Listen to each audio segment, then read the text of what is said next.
Hi there, my name is Alexandra Corey-Toru, and I will be doing Skinner's Chapter 10, The Inner World of Motivation and Emotion. So first, Skinner starts off by talking about the intellectual side of our brain, either the subtle or the complex side, and it's the situation at hand that determines our behavior that is exhibited and the consequences that follow. The other part of our the other part of our brain is the emotional psyche of our life, which we'll talk about that in a little bit. But in the next paragraph, he talks about personality and that personalities are behaviors that we learn from our environment, and it's that we learn from our families, our friends, and our work life, and that they are separate until they collide. And you bring, for an instance, you could bring your coworkers home to meet your family. And this is kind of where your body's going through some kind of emotion or nerves, and it's the same body, but you're going to have two different behaviors. And so that's where we talk about someone being in their true nature, is that they are what they are really like before. So someone might be their true selves with their family or with their friends, but when these two collide, their behaviors kind of have to change, and that's how I interpreted it.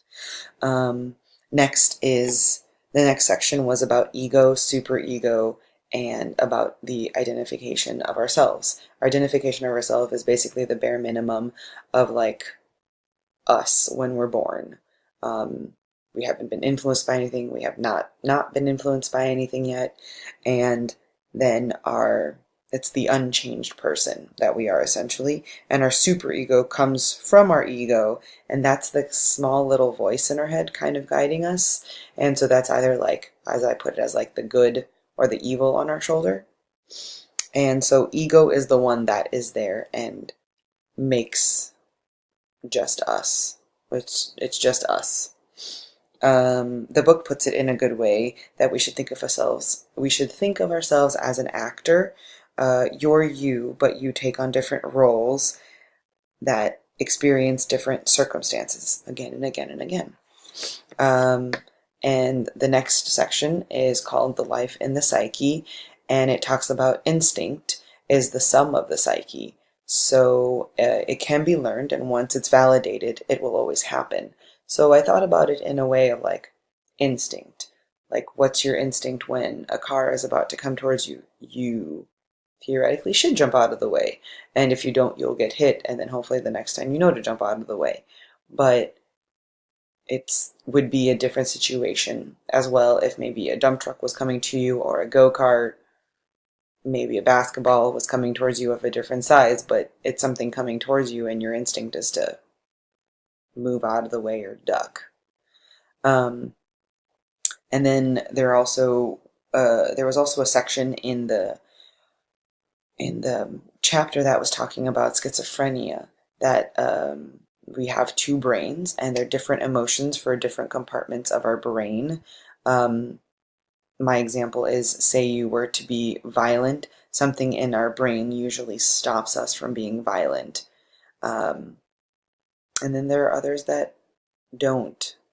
And so it's just kind of that battle of, are we going to do something violent or are we not? Are we really going to stop ourselves? Is our defense mechanism going to kick in? And just past the instinct portion, we talked about unconscious and consciousness, referring to wishes and fears that seep into our conscience. And so we all have this, of course, and that expanding the conscience would be by controlling it if somehow.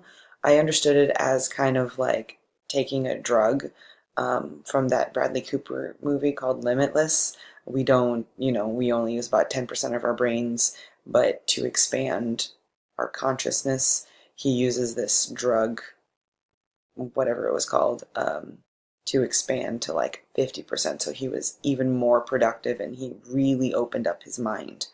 But as Skinner is trying to do that without a drug.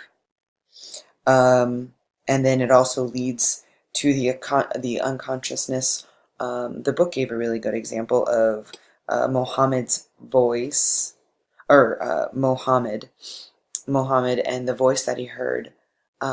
Most people think it wasn't Allah. It was actually him just following his consciousness. And I hope I got that right. He's following his unconsciousness. Sorry, I was looking for that in my notes. Um, and so that's leading in our intrapsychic life that's independent from our mind. But we have memories that make memories and ideas that turn into other ideas, and we don't usually know that they're there until later on, or if we diagnose it really, if we just really dig deep into it. And that the next section would be about Freud's defense mechanisms. And so he had 3 defense mechanisms. So our first one is repression, the second one is conversion, and the third one, if I pronounce this correct, is sublimation. And so the first one, which is repression, and usually the basis definition of repression is that the fulfillments are kept from us or made inaccessible to our conscience. So we always all repress something, and it's the book kind of makes it as a sort of punishment that builds up inside of us until an explosion occurs. There should be outlets for people, especially if those people want to harm others. And so the book elaborates a little bit. And as a preschool teacher, I kind of didn't agree with Skinner in this sense, but I think that's going to be my question at the end of all of this. Is that one of the questions was, toy guns are a good thing for students to express themselves in unpunished ways. So I'll bring that towards the end. I made a note in my notes. The second defense mechanism would be conversion, and that is one instance to another should be learned and converted to the behavior and not the action. That one was kind of a confusing section, but we should really refer to the behavior that we're exhibiting and not really looking at the action. And then the sublimation. This one was also a little confusing to understand, but if anyone can help me understand, that would be great. The next part was called Inner Causes, and that's kind of our inner feelings of sort. The section talks about feeling angry and understanding why, because in that moment we don't always know why, or expressing sadness, and you can be sad, or you can use it as an outlet to create something else. And then, of course, there are also emotional and social building blocks of our actions, and through different stages of our lives, from when we're 1 years old, 2 years old, 3 years old. The book, I think, went to age 10. And in these emotional building blocks of our inner causes, we're learning about shame, we're learning about guilt, we're learning about all these other categories of emotions, and those are the building blocks for our life. And so the last 2 sections are why we look inside, and it's really our brains. Really, our brains are mentally prepared from previous experience. So why we look inside. Sometimes we will ask someone about something if they're an experience in it, like if an astronaut is experienced in it. The book paraphrased it really well, and I'm going to talk really quickly. Is of like, why isn't he scared to go up into space? It's because he's actually been trained, and his inner causes and his defense mechanisms have been trained against potential any situation, so that he is most ready for anything. And the last part is the uselessness of our inner causes. That's the exploration of the emotional and motivational life of the mind. Has been described as one of the greatest accomplishments in history.